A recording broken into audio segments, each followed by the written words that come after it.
Back to Hakku learning world. ഇന്നത്തെ നമ്മുടെ recipe എന്ന് പറഞ്ഞാൽ വളരെ ഈസി ആയിട്ടുള്ള ഒരു റെസിപ്പിയാണ് ചിക്കൻ മൊമോസ്. അപ്പോൾ അത് എങ്ങനെയാണ് ഉണ്ടാക്കുന്നത് നോക്കാം. അതിന് മുമ്പ് എൻ്റെ ഈ ചാനൽ ഇതുവരെ സബ്സ്ക്രൈബ് ചെയ്യാത്തവരുണ്ടെങ്കിൽ ഒന്ന് സബ്സ്ക്രൈബ് ചെയ്യുക. കൂടാതെ എല്ലാ ബെല്ലൈക്കണും കൂടി ഒന്ന് എനേബിൾ ചെയ്യാം. ഓക്കെ, അപ്പോൾ നമുക്കിത് എങ്ങനെയാണ് ഉണ്ടാക്കുന്നത് നോക്കാം. ഞാനിവിടെ 2 കപ്പ് മൈദ എടുത്തിട്ടുണ്ട്. അതിലേക്ക് ആവശ്യത്തിന് ഉപ്പിട്ട് കൊടുത്തു. ഇനി ആവശ്യത്തിന് വെള്ളം ഒഴിച്ച് അതൊരു മാവാക്കി എടുക്കാം. കുറച്ച് എണ്ണ തടവി റെസ്റ്റ് ചെയ്യാൻ വയ്ക്കുക. ഒരു 20 മിനിറ്റ് റെസ്റ്റ് ചെയ്യാൻ വയ്ക്കുക. അപ്പോഴേക്കും നമുക്ക് ഗ്രേവി അതിലേക്കുള്ള ഫില്ലിംഗ് ഉണ്ടാക്കാം. ഒരു പാൻ അടുപ്പത്ത് വെച്ച് സൺഫ്ലവർ ഓയിൽ ഒഴിച്ച് കൊടുക്കാം.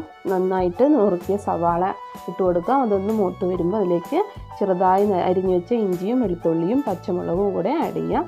നന്നായിട്ട് വഴറ്റിയെടുക്കാം. ഇനി അതിലേക്ക് നമ്മൾ കുറച്ച് കുരുമുളക് പൊടി ആഡ് ചെയ്യുന്നുണ്ട്. ഇനി നമ്മൾ ആഡ് ചെയ്യാൻ പോകുന്നത് വേവിച്ച് വെച്ച ബോൺലെസ് ചിക്കൻ ആണ് ആഡ് ചെയ്യുന്നത്.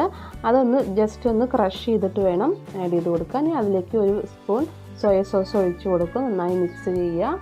അതിനുശേഷം കുറച്ച് മല്ലിയില കൂടി വിതറി കൊടുക്കുക. അപ്പോൾ ഫില്ലിംഗ് റെഡി ആയിട്ടുണ്ട്.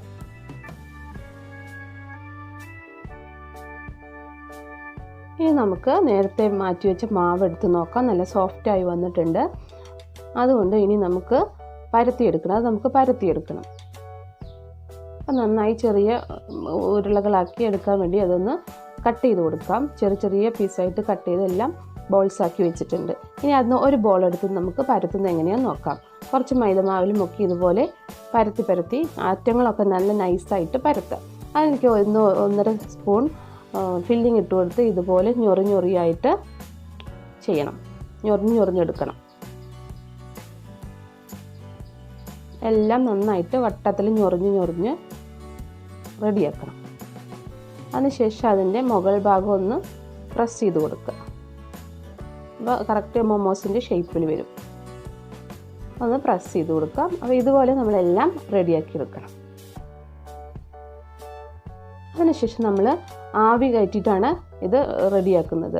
അപ്പോൾ ഇഡ്ഡലി തട്ടിൽ കുറച്ച് എണ്ണ തടവി കൊടുത്ത് അതിന് ശേഷം ഓരോന്നായി വെച്ച് കൊടുത്ത് നമുക്ക് ആവി കയറ്റി ഉണ്ടാക്കിയെടുക്കാം. ഇനി നമ്മളതിന് വേണ്ട സെഷ്വൻ സോസാണ് ഉണ്ടാക്കാൻ പോകുന്നത്. അപ്പോൾ കുറച്ച് സമയം വെള്ളത്തിലിട്ട് വെക്കണം. ഉണക്കമുളക് ഇതുപോലെ അരച്ചെടുക്കുക. അതിന് വേണ്ടിയിട്ട് ഇനി ഒരു പാൻ വെച്ച് അതിലേക്ക് സൺഫ്ലവർ ഓയിൽ ഒഴിക്കുക. ചെറുതായി അരിഞ്ഞ് ഇഞ്ചിയും വെളുത്തുള്ളിയും ആഡ് ചെയ്ത് കൊടുക്കാം. അത് നന്നായി ഫ്രൈ ചെയ്യുക. അതിലേക്ക് നമ്മൾ നേരത്തെ അരച്ച് വെച്ച ആ മുളകും അതിന് കുറച്ച് വെള്ളവും കൂടി ആഡ് ചെയ്യാം. ഇത് നന്നായി മിക്സ് ചെയ്ത് കൊടുക്കാം. അതിലേക്ക് നമ്മൾ കുറച്ച് വിനാഗിരി ഒഴിച്ച് കൊടുക്കുന്നുണ്ട്. ഇനി കുറച്ച് സോയ സോസ് ഒഴിച്ച് കൊടുക്കാം. കുറച്ച് ടൊമാറ്റോ സോസും കൂടെ ആഡ് ചെയ്യുന്നുണ്ട്. നന്നായി മിക്സ് ചെയ്തതിന് ശേഷം കുറച്ച് പഞ്ചസാര ഇട്ട് കൊടുക്കുക. മധുരം വേണമെങ്കിൽ കുറച്ചധികം പഞ്ചസാര ഇട്ട് കൊടുക്കാം. കുറച്ച് ഉപ്പും കൂടെ ഇട്ട് കൊടുക്കാം.